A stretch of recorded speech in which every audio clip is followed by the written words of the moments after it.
Okay, I think we're going to get started. It's 1:01 Calgary time. Welcome, everybody. Good afternoon. My name is Megan Zimmerman. I'm the Director of Business Development at Calgary Economic Development, and I'm also a very proud fellow as part of the Energy Futures Lab, which we'll be talking a lot about today. So welcome to the Energy Futures Lab, Big Ideas for Our Energy Future. This will be an interactive speaker series in which participants are invited to connect virtually with members of our EFL network.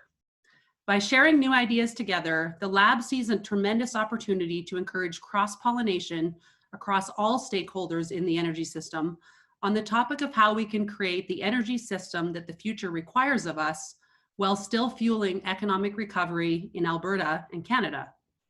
Participants are encouraged to build connections and explore how various topics might be shaping Canada's collective relationship with the energy landscape.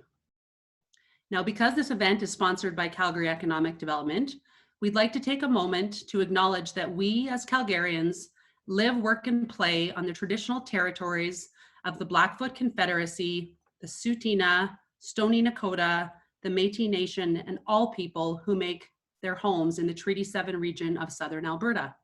If you're not from Calgary, and we know there's several guests on today from Toronto, Edmonton, Texas, and even the UK, we'd welcome you to reflect on a place you call home or a place that you consider special. Now, here's a little bit of background on how we got to today and the big ideas for our Energy Future series. In March, the lab's managing director, Alison Cretney, co-wrote an article with Chad Park titled 5 Big Ideas for Alberta's Economic Recovery. These ideas included hydrogen, geothermal energy, bitumen beyond combustion, artificial intelligence, machine learning, as well as lithium. This article was very well received, and in response, the Energy Futures Lab hosted 2 events featuring fellows with expertise in these fields. Of course, we know there are many big ideas shaping our energy future, which is why the lab has decided to extend this conversation with you until October this year. So thank you to my colleagues at Calgary Economic Development for partnering on this event, as well as Workers in Transition with Liam Hildebrand, who you'll hear from in a future episode, Carbon Capture, Utilization and Storage with Jason Cardiff, and Inactive Wells with Marla Orenstein. So to kick things off today, I'm happy to introduce to you Mary Moran, the President and CEO of Calgary Economic Development.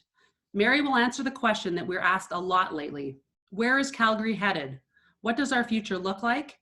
And what is the roadmap to get us there? Over to you, Mary.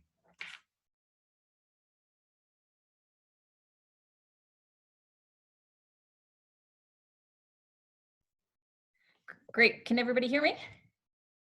I presume so.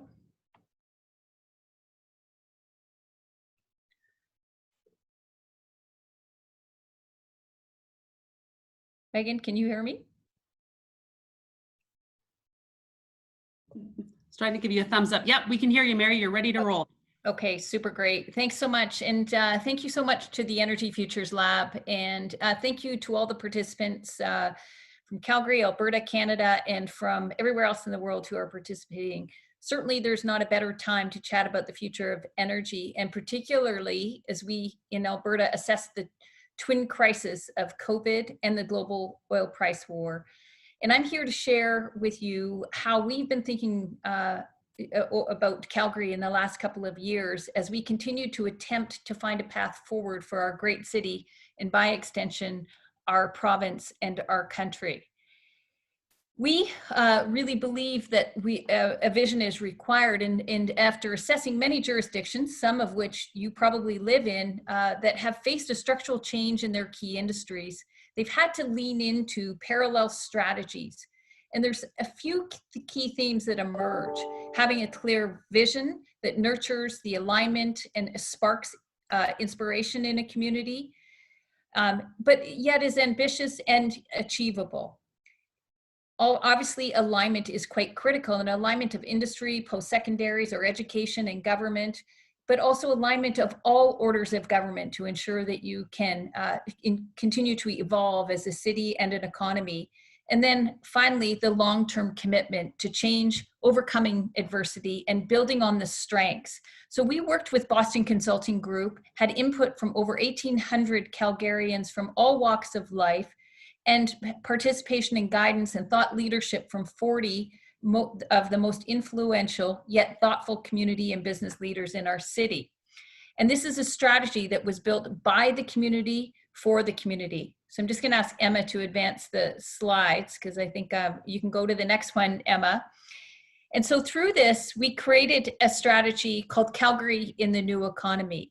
And while we were looking at the future of our key industries, things that we excelled at, transportation and logistics, agriculture and energy, we also identified opportunities in emerging industries, either that we had talent, competency, or world-class research, or that were underperforming yet big opportunities for us. And we focused on talent, innovation, place, the city that we build, as well as being having a business-friendly environment. And all this while embracing the key distinct values of Calgary, which are inclusivity, entrepreneurialism, and community spirit.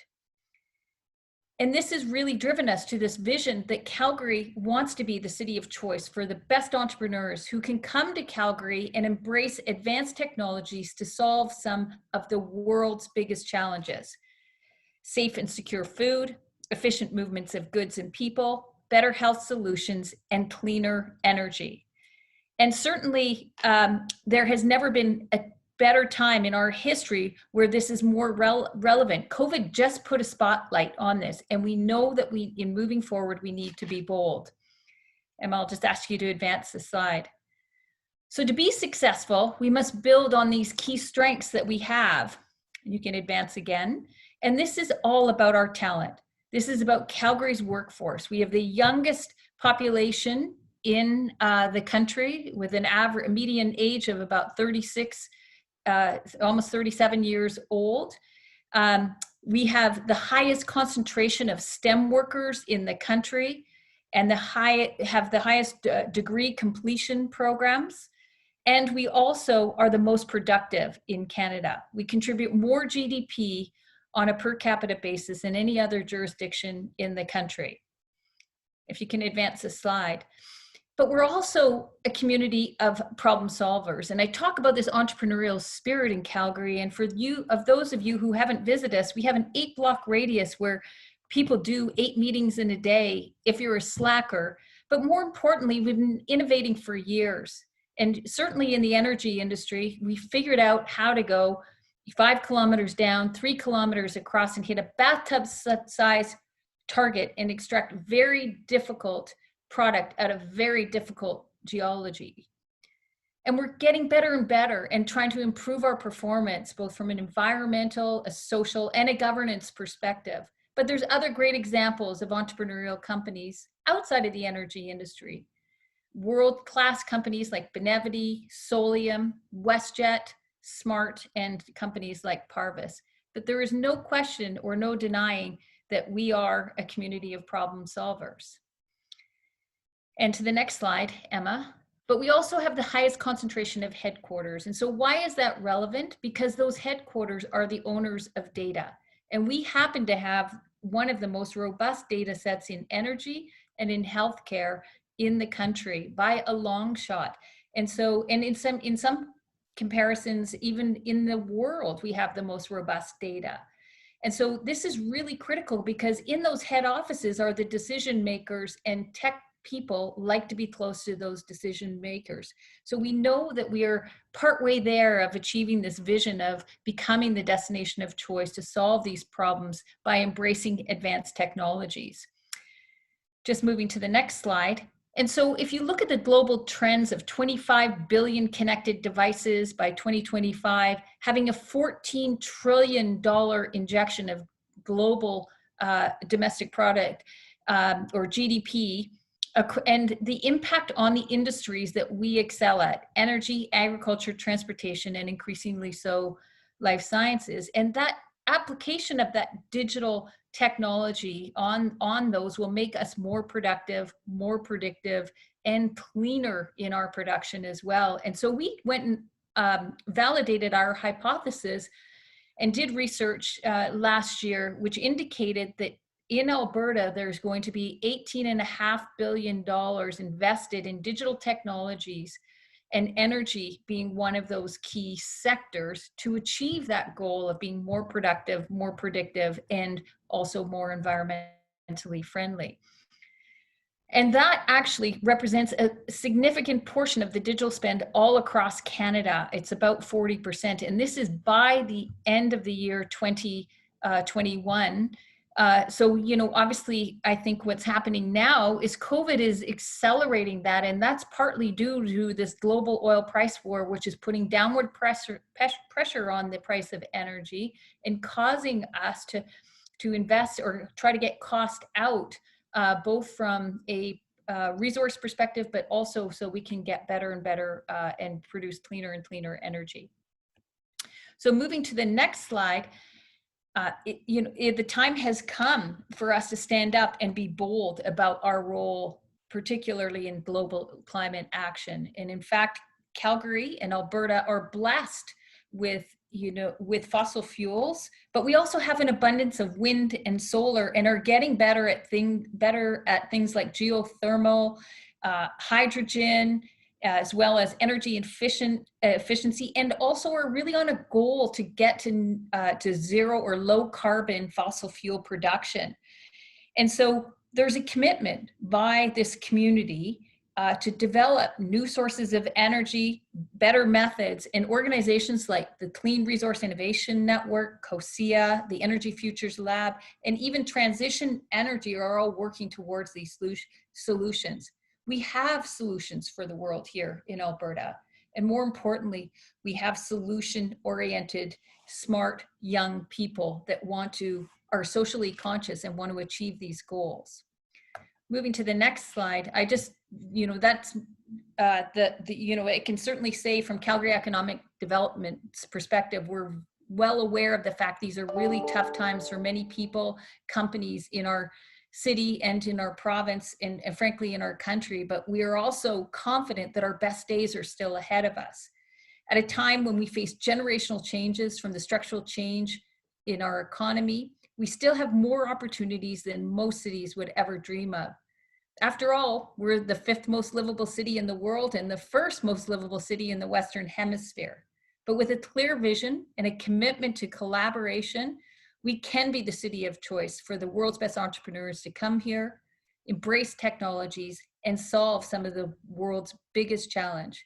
We still have every opportunity to make a difference on the world stage. So I encourage all of you to download Calgary in the New Economy, and certainly feel free to reach out to me directly to discuss the opportunities here in Calgary and Alberta. So with that, Megan, I'll turn it back to you. Thank you, Mary. What a great setup for our esteemed panel. So we heard Mary talk a lot about young, smart, productive, active entrepreneurs. So I'm happy to introduce these people to you, team. A couple of my Energy Futures Lab fellows. So Prageet Nibber is the co-founder of Rewatt Power. You'll hear more from Prageet and what they're doing there. Gary Millard is the Senior Advisor, Energy and Climate Change with Suncor, a well-known name in this country. And Graham Harrison is stepping in for our Energy Futures Lab colleague, Devin Beaton. Graham is the founder and CEO of Nutana Power. So we're going to get into the Q&A section. We have some questions lined up, of course, for this young, active, smart panel, but we encourage all of our participants to use the Q&A function as well. You'll see you can put your questions in that box, and then you can upvote questions that have already been asked, and that's how we'll determine the questions we'll bring in to the conversation. So we want to hear from you. So to get started, I think I'll start with you, Prageet. You and I go back a few years, and you're doing some pretty cool stuff. I'd like you to speak a little bit about how Rewatt Power is really building on the strengths that already exist in Alberta for your company and your vision with Rewatt Power to come to life. And maybe as you're answering that question, just let people know exactly what you are doing so that they have that context. Perfect. Thank you so much for having me part of the event today. So Rewatt Power, we are a software platform that allows companies and municipalities to track and monitor their emission reductions and to manage their renewable fleets. And we leveraged the community in Calgary to help build out our pilots. So when we were looking for that cross-section of being interested in using technology in a new way, as well as parties that really wanted to solve a problem. We were able to find them here in Calgary. Actually, through the Energy Futures Lab, we met our first partner, and actually get going. Take a conversation that was happening. Lots of people are talking about how do you use blockchain in a actual application, and we were able to get a group together and kick things off pretty early on in our process. The other thing is we have a great team, and our team is based here.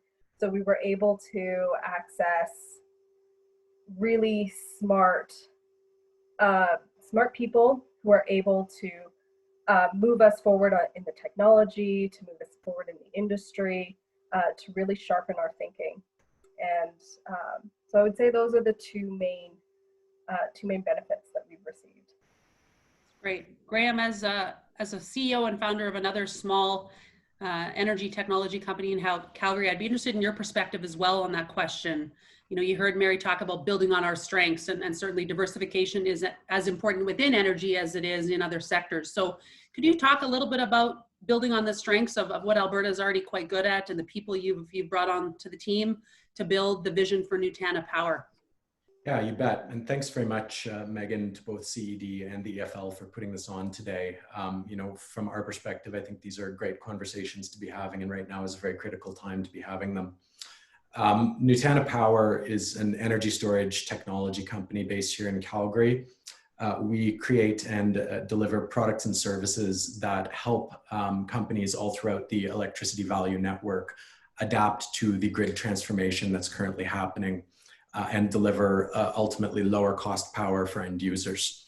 From my perspective, the great thing about Calgary is that, you know, it's the Silicon Valley of pipes and pumps. One of our critical technological developments that we've been working on uses small scale pumped hydro, and having all of these people who are very familiar with moving fluids, with, you know, creating ponds to trap water and move it around for various different purposes.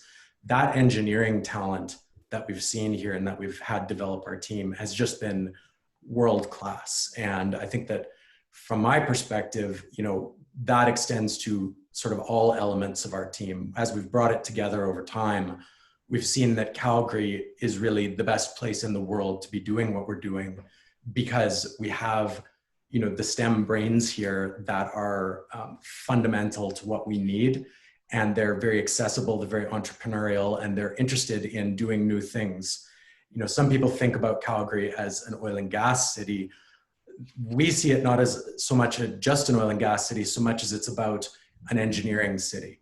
You know, this is a city of innovative engineers and innovative thinkers around how do we create systems that deliver value. And so I think it's just been so refreshing to have those conversations with people and build our team here. That's great. And I think a nice transition might be to go to Gary.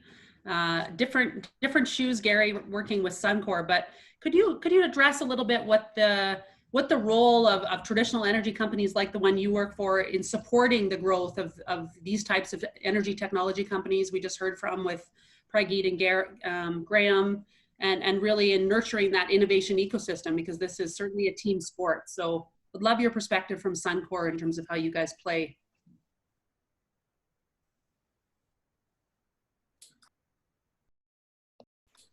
There we go. Double click there. Yeah, thank you, Megan. So Suncor's role is very different from that of a startup. Startups can find new niches that are opening up and growing, and grow with those. As a large established company, for the sake of our shareholders, our employees, and you know, the community more broadly, you have to maintain some stability in income and revenue and in the business that you operate. And so the challenge for Suncor is to find the right pace of transition. You know, people definitely agree that things are changing. The question is how quickly, and how quickly do you abandon the old in favor of the new, or how quickly do you keep, or how long do you keep what you've got?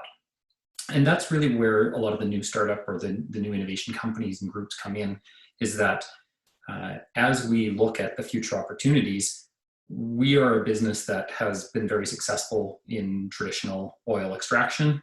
We've got optimized systems for that, and we would benefit from the insights and the innovation and expertise that come in terms not only of other energies, but even ways to optimize our current systems. So as I discussed, we're not going to turn off the taps on our current base business because there's still a huge demand for energy globally and for oil and gas. And as quickly as we're trying to change all of that, a massive global energy system can't shut off its energy to the citizens. So we have to continue to supply that.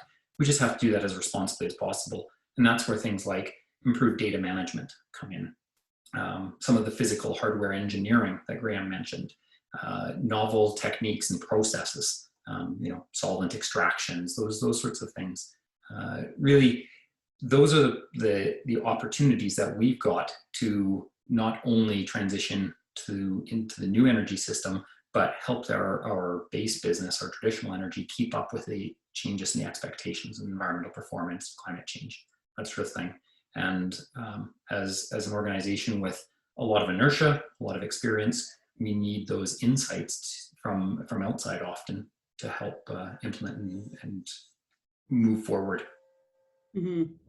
Gary, there is a question, and if you want to address this one directly or an example, but when you talk about some of those partnerships with some of those outside entrepreneurs and problem solvers, as Mary said, and that we're trying to attract to this province, one of the questions is around the enhanced energy and Quest project. So it looks like a focus on carbon capture, utilization, and storage.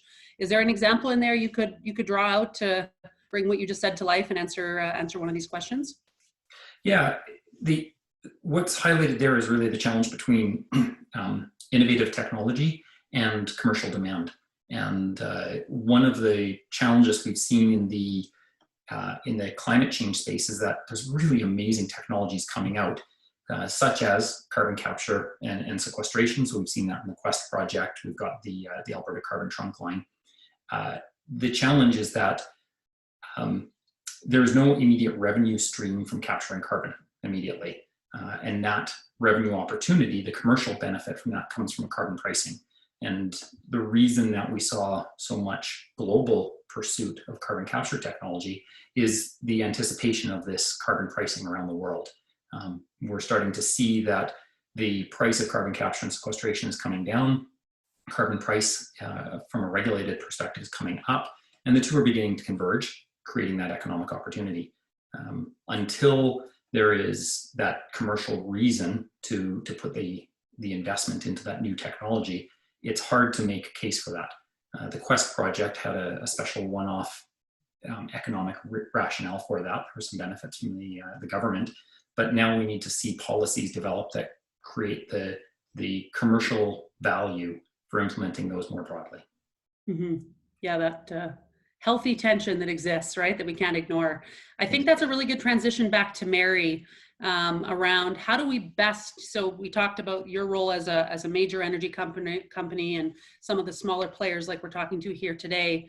Mary, what do you think is what do we need to support these emerging or transitioning industries? We know there's some gaps in the province and areas that are of high priority to make sure this ecosystem runs well. Could you address that a little bit for us in terms of the work we're doing at Calgary Economic Development and with a lot of other partners as well? Yeah, I mean, I think first of all, there are a couple of things, and we can't underestimate the power of having governments aligned. And I think it's no news to anybody on this phone or on this Zoom call or whatever I'm on today. I can't remember what technology I'm on, but is that we haven't had the governments aligned, focused on the right thing. And so, from our perspective, from the way that we look at Calgary, one is we have a heck of a lot of office space to fill, but more importantly, we have a lot of underutilized people in this city that are highly skilled, highly educated, come from global perspectives, are young and still are in the most productive period of their careers. And so, we're highly motivated to try to get people back to work. And so you can't make quantum leaps and do a U-turn and all of a sudden become something that you're not, right? So building on the strength is really important. And so, I'm a big believer we need to optimize oil and gas industry as best we can and as environmentally responsibly as we possibly can, but we need to look for other opportunities. And so, you know, getting the governments aligned is really important. And those advanced technologies that everybody's referring to, so whether it be AI, robotics, autonomous systems, AR, VR, all have a big application across all of our industries, but in particular, energy industry. And so, you know, I love to use the comparison. If we had the federal government understand the energy industry like the provincial government does, and the provincial government understand technology and innovation like the federal government, we'd probably have a path out of here. And I mean that in the most complementary way, because I think they both come with different strengths. And so, but we have to get governments aligned. Every other jurisdiction that is built out of economic downturn to become stronger and or to evolve their economy, be more diversified, provide greater job opportunities, have done it with great alignment of governments. And so we need that still. And I would just say, and local companies, big companies, we need to make sure that they know where to go find the people locally here, because growing the companies here at home is quite important. So, you know, you know, when I see the startups that are trying to solve problems in the industry, but they get more traction in jurisdictions like Houston or Denver, but not here at home, you know, I think we have a bit of a responsibility to ensure that we're supporting growth of small companies, because the big job creators in Calgary are not going to be the mega job creators. It's not going to come from the big energy companies anymore. It's going to come from different places. And so we need to help the people that are focused on technologies in our key sectors grow here by utilizing the products, services, and systems that they have, right? So. A question, that's great, Mary, and a question's come up that I know is very close to your heart. I might either Prageet or Graham, if one of you want to answer it, and we'll come back to Mary, because I know this is a hot issue we discussed. But the question is, how might the voice of our strengths become the most prevalent and trusted story that gets into the rest of Canada and the world? So, you know, definitely we know that what we're talking about here, you know, there's tensions in the rest of Canada. And so we're trying to obviously build a lot of bridges and collaborative stories amongst the rest of our Canadian counterparts. Prageet or Graham, do either of you have kind of thoughts on that around, you know, building on the strengths with the stories we have and trying to build trust and stronger relationships with our neighbors around the country?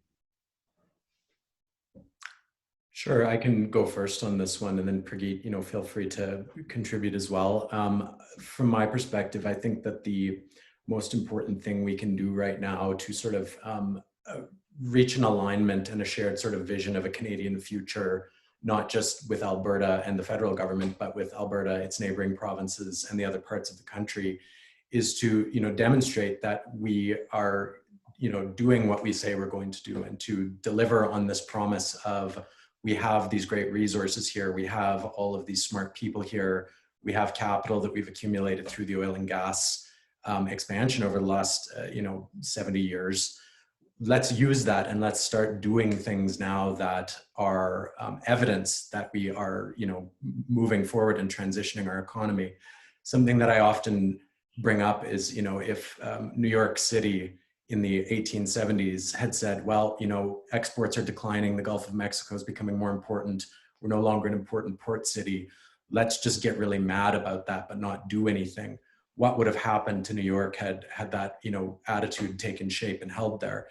I don't think that it's right to say we shouldn't voice our concerns, but I think that we have to start making change here in order for us to really align with the rest of the country and show that we're doing what we say we're going to do. Prageet or Gary, either of you have thoughts to add? I think that was great, Graham.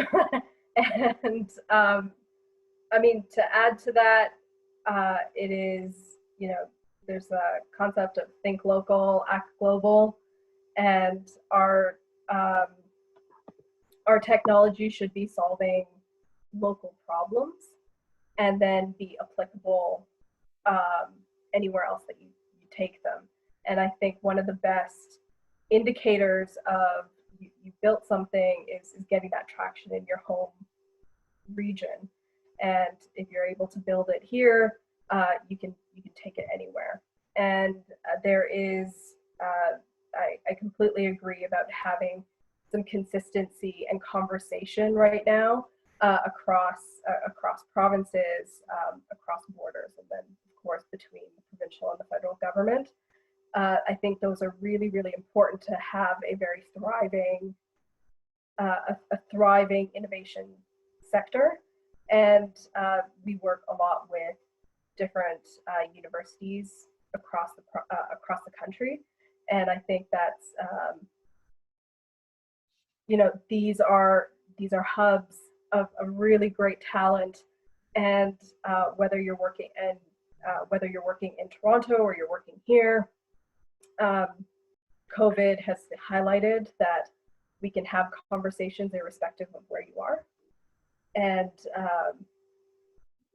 we're going to continue to be part of those conversations. Like, we as a small company can be part of much larger conversations, partly because we're able to be part and have been invited into a network through the Energy Futures Lab, through the work that CED does. Yeah, and I'll just support both those statements and go back to the original question. I absolutely agree that there's tremendous potential, there's great ideas, and wonderful intent in a lot of Alberta and Canadian industries. But really, going back to Graham's point, it's not enough to want to be really good, you've got to deliver the results. And the doing is really important. Pradeep mentioned, building, connecting, actually delivering on that performance. And it'll be much easier to tell the story when we have tangible results, not just an intent. And so I think we need to worry less about the story we tell and more about what we have to tell a story about. Mary, I know you have something to contribute, and we do have a question here that is related to this, which is what's holding us back in achieving this vision. So Mary, would love your insight. Yeah, I mean, I've been sitting here very patiently, and thank you for letting me do the follow-up and letting everybody else speak on this, because I am very passionate about this. And I think there's everybody in particular to Calgary, but I think anywhere around the world that's dealing in oil and gas in particular, or all forms of energy, is our Achilles heel in all of it is that we have a lot of societal pressures that have been building more and more momentum, but we keep talking to them like they're investors or shareholders or government people. And we haven't humanized the energy industry for people. And, we tend to talk about the product, the process, or the pipeline. And that doesn't resonate with, Sheila, the hairdresser in Welland, Ontario, who is participating, and or the youth that are participating in global climate action days and various other things. And so, unfortunately, when you have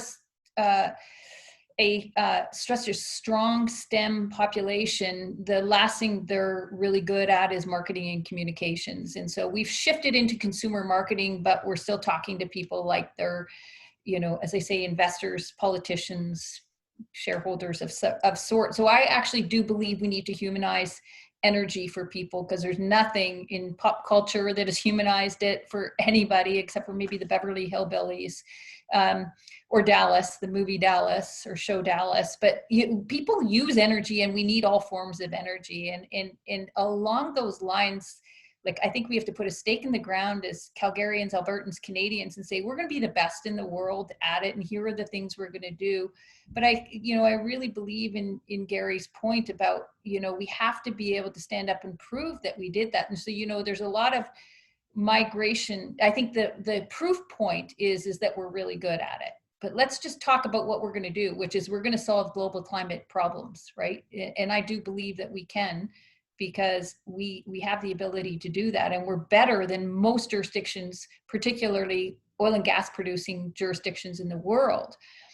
But we do have to have the proof points, and there's a great movement to ESGs as a measurement of our success or our progress that we're making. And I'm really comfortable that people are standing up and saying, in Calgary, Alberta, Canada, we're better at ESGs, environmental, social, and governance criteria. But we need to go one step further. And I'm a big believer that, and did a weekend research project to see how many people's compensation is actually tied to ESGs. And I can tell you there's very few in the world. And so if we're going to walk the talk, then let's walk the talk, right? And so let's make sure that we can stand up and say that we're good at environmental, social, and governance criteria, but let's also make sure that compensation is tied to that. But before we do that, we've got to convince people that we're actually solving a problem or providing a benefit. And standing up and talking about pipelines, processes, and product is not the way to do it, because I see numerous videos going out about how good we're at SAGD, and I bet you if you walk down to Main Street, Calgary, and ask 8 people, 6 of them or 7 of them wouldn't even know what SAGD is. So stop with the 2-minute videos of, that doesn't create the persona or the message or the purpose of what we're really in the business to do, which is solve problems for the world. Sorry about that, Gary. I want to see if anyone else on the panel wants to respond to that. I think it's a very compelling point, Mary, and one that maybe there's thoughts you want to build. Gary, you lit up. So completely agree that we do need to take action. And there's this concept that if we can't solve it all, we shouldn't bother putting our hat in the ring. And I think Prageet mentioned it, that if we can fix the problem locally, people will look at us and say, hey, we've got the same issue, you solved it, can we get your help? And you've got this exportable technology and workforce. So we don't have to take on all the challenges of the world. If we can just solve a local problem immediately here, that's a value that we can leverage. There's a question that's kind of related to this around responsibility. So does anyone want to address the question around where does the responsibility lie? We've talked about that vision of attracting the world's best entrepreneurs to solve these biggest challenges, including energy. Where does the responsibility lie? Is there a group or who are the kind of the key players, I guess, in that? And I think, we've addressed some of them today, talking about the role of Suncor and the role of entrepreneurs like Prageet and Graham. But for me, there's, there's a broader story here around, I hate to say be part of the energy, but very, very aligned with, our invitation to come into Alberta and work with us. Yeah, but I think, frankly, the evolution of this is that that companies and leaders of companies are going to have to take responsibility. That's why I'm a big believer that ESG should be tied to compensation in some way, shape, or form, but increasingly so, investors are going to demand it, right? And so, and if you think about the way investment's going to happen, or is starting to happen, it's being predicted by algorithms, right? It's not being predicted by sitting in front of a bunch of investors and doing a pitch anymore. So you won't be able to escape the accountability part of it. And so, I think companies and leaders in companies, and we see that Suncor is a great example of, stepping in and making claims and about what they want to do to get to a cleaner fossil fuel, but also explore other options or other energy options, because we know we need the mix of all of them, right? And so, I think it's going to be demanded, and it's probably private sector is going to lead and government's likely to follow. You would think it would be the opposite, but I don't know if that's going to happen in Canada in the short term for sure. Mm-hmm. It's a bit of both responsibility, though, to answer the question quite bluntly, right? Mm-hmm. But and I can jump in here too. The way the question was asked pointed towards, I think it implied looking at attracting employees, individuals, and the responsibility for that is the company. Quite frankly, if you're looking for a job, you are looking for a company that you want to work for, that has that potential, that aligns with what you want to accomplish as an individual. But to look more broadly at the bigger system, and to draw upon even the key pillars of the Calgary and the New Economy plan that Mary shared, as somebody looking for a job in anywhere in the world, you're looking for a good company to work for, and that company doesn't have to do what the rest of the industry is doing. Right? It can be an employer that attracts people independent of the other companies around them. You want a city that's livable, right? This is a global market. People can work almost anywhere. Why would they choose Calgary as a location? independent of all the business considerations, is it a nice place to raise a family? Is it a nice place, when you're not at work, to pursue recreation in the evenings and on the weekends? So you need to make sure that we attract people as humans as well as employees. And then, why would the business choose to operate there? So we're a great example, right? Suncor for me is an example of a company that attracted me to it, and it is headquartered in Calgary. That's great. WestJet is another one. Benevity, Solium, all of these things. Why did they choose this location? That now is the responsibility of the governments, various levels of governments, to have policies, regulations in place that allow companies to be successful and pursue what they want in a free market approach, while contributing to social and environmental benefits. So it is a multi-leveled responsibility, but you have to look at to whom that you are responsible. And that is a very more direct relationship. Mm-hmm, mm-hmm. Mary, there is a question. I just want to build on that with Gary. We're talking a lot about talent, and obviously solutions can't be built without the people. The question is around what is our strategy around our adoption strategy for retaining and attracting high qualified people, and obviously wanting to avoid brain drain and people feeling like they have to leave Alberta to take on the different problems they're looking to solve. So can you speak a little bit to some of the initiatives or work underway to support the transitioning of talent in addition to the attraction of talent?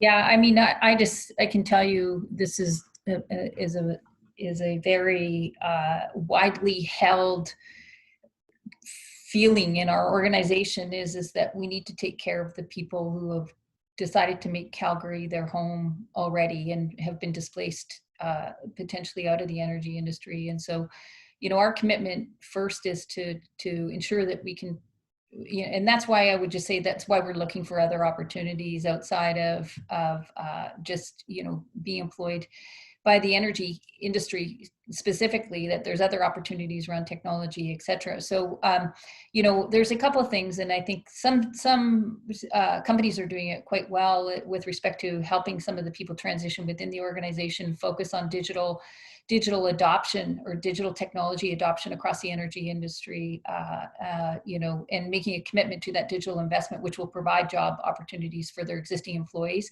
But many have been displaced, and I don't disagree. Like, there are a lot of highly educated, very talented, young, want to make Calgary their home, don't want to leave because their family's integrated. That's the stuff that keeps me up at night. And so, we ran a program this year called Edge Up, which is the world's worst acronym, but the world's best program, which is called Energy to Digital Growth, Employment and Upskilling. And we're running a pilot where it's fully paid for.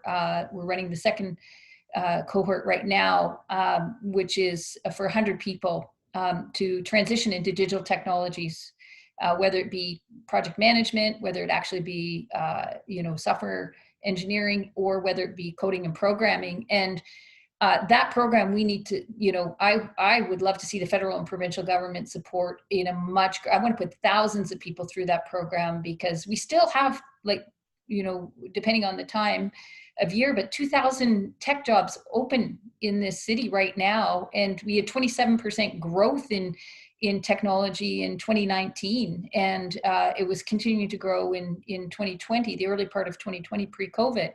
And so, the number one objective for us is transitioning people. And if we can help with that transition, we want to. That program is perfect. It's not just what the energy industry is going to face. It is what every industry is going to face as digital technologies are adopted, and people are going to have to continually learn through their career. So I'm a big believer in that program. I'd love to see more federal and provincial support for it, so we could help many people transition, not just the 100 people out of the 1,000 people that applied to get into that program. So, but there are other programs. There's obviously the university, the digital tech school that SAID is working on and putting in downtown Calgary is going to be focused on transition and continuous learning.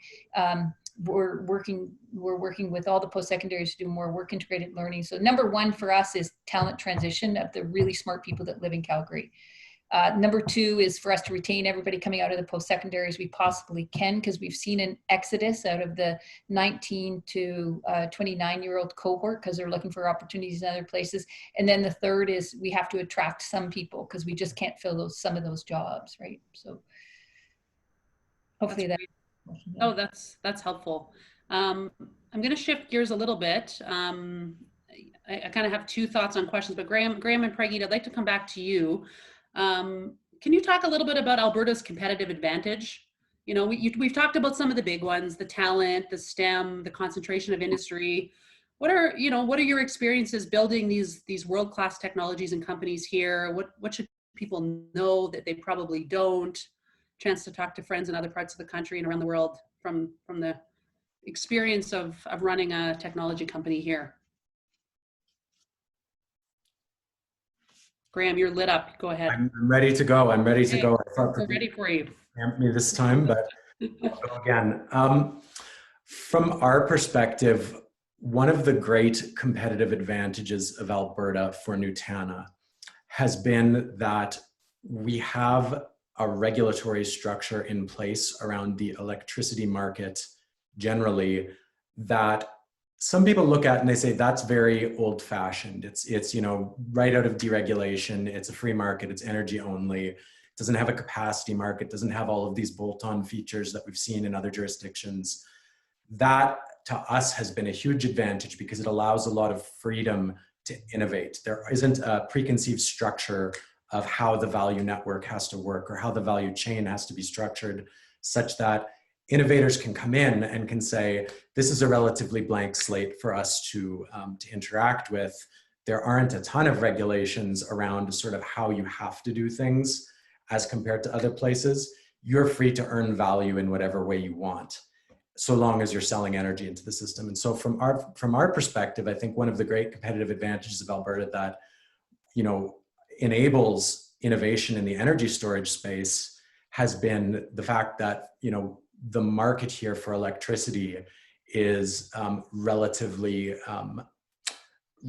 abstract in terms of its, prescription of roles beyond the traditional ones contemplated under deregulation. Yeah, that's great. A lot of room for, diverse market players, right? That have a project or a company they want to bring to life in Alberta. Pragit, I know you benefited from similar regulatory. Do you want to speak to that from REWAT's perspective?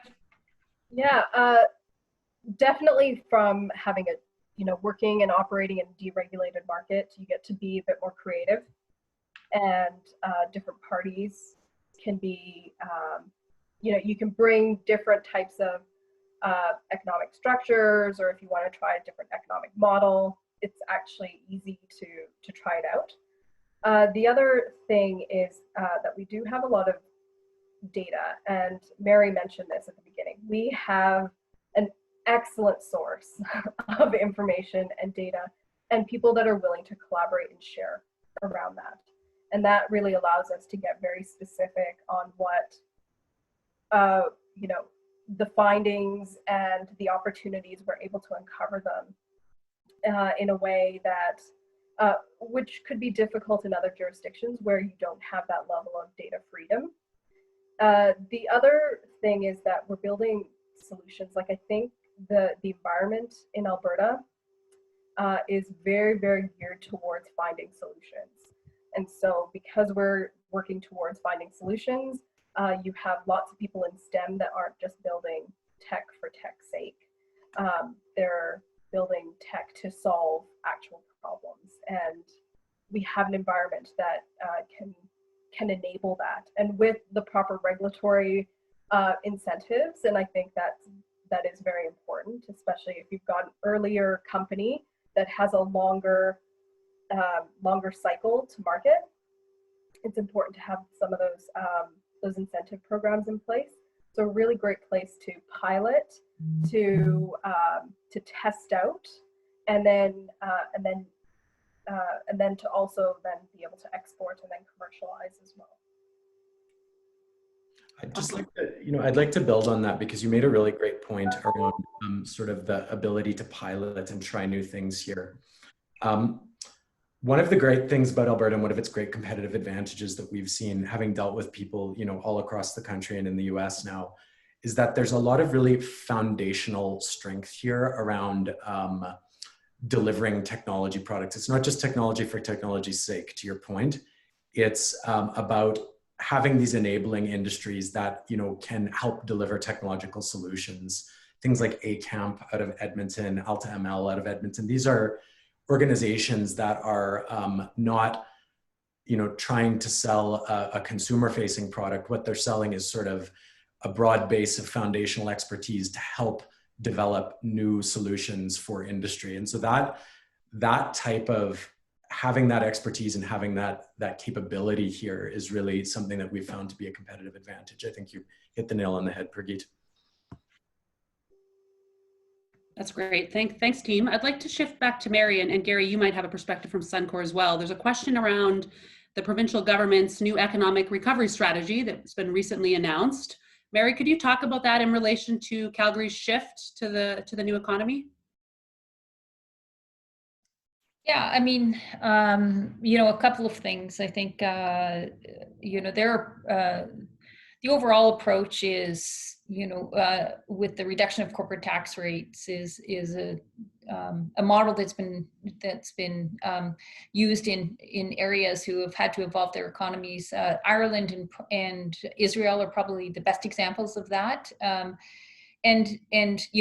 would just say what we've also learned from other jurisdictions is that there's kind of three things that you have to be really good at, which is low taxes, talent, and tolerance. And so, I think Alberta is actually pretty good at all those things, and certainly having the most competitive tax rate. Like if there is a clean tech company that isn't in Alberta right now, they should really seriously consider moving to Alberta. So, I think that's the theory with respect to that, and it has been proven out very successful in other jurisdictions. And we know from research that we do with business leaders across the country and around the world that the number one and number two influencers of relocating to a jurisdiction or setting up a secondary office or a Canadian headquarters is taxes and talent. So I think we have both of those things now. There's no arguing that. In fact, some of the tax gap now is quite big, but it can't just be that. I think as you're restructuring a economy, as well as running a parallel strategy with optimizing the energy industry and trying to create other things, grow small businesses, startups, and scaling companies, that there's other things that you need. And certainly their conversation around innovation and technology is, and the fact they've talked to all the right people in the community is a quantum leap forward with respect, and parallels Calgary in the new economy. And so I'm quite encouraged by the announcements. It's not a one and done kind of thing. I think they're going to have to continue to evolve, but our sectors align, our focus on innovation and technology aligns, our commitment to the energy industry aligns. So I'm encouraged, and I think they've made a lot of steps forward, particularly the Economic Resilience Council that was built, provided great input into that, and we're listening to a lot of people. So I'll leave it at that and pass it over to Gary if he has. Yeah, I don't want to put you on the spot, Gary, but if there's a perspective from Suncor being such a significant player in our ecosystem and employer that you want to add to Mary's comments.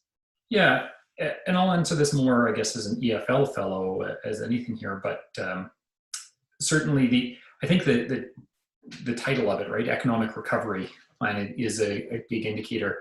We're going through a certain period of crisis and we need to recover from this.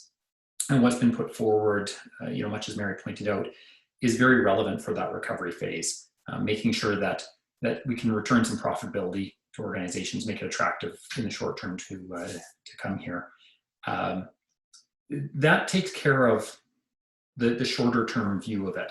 But I look at long-term business development through the lens of, I'm both a geologist and an ecologist. And when you look at the timeframes of either of those, it transcends certainly most of the business planning cycles. And so what I see is the economic recovery strategy is addressed at reaping benefits from short-term operations. And that's what we need to do in the short term. What happens next is we need to begin sowing the seeds of the next phase.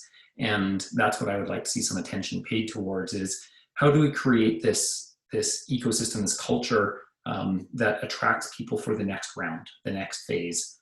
What seeds are we planting that will bear fruit in the future? Because you look around the world at some of the hotspots like Silicon Valley, like the biotech industry in on the East Coast of the US, some of the automobile technologies in Europe. And in a lot of cases, they're not necessarily centered there strictly because of taxes or even just educated people. It's this collaborative, innovative culture, right? It's the fact that somebody a couple of doors down in the business community has ideas that you can connect with and build upon. And so are we creating that sense of innovation, that desire to move forward? And I would say that the current strategy focuses on the short-term recovery, which is great. But I would love to see the government plan for the next round of innovation that attracts the growing companies to our communities. Thanks, Gary. So believe it or not, we're almost at the top of the hour. I don't know where the time went. Kind of feels like an Energy Futures Lab get together. The hours just melt away. But I wanted to end with a question for each of my panelists before we wrap. Try to keep it tight, kind of a tweet length response. The question is, what's the message you'd like to share with an emerging leader elsewhere in Canada or elsewhere in the world that's joining us today? What's the message you'd like to leave them with, or the takeaway, or the ask? Prageet, I'll start with you.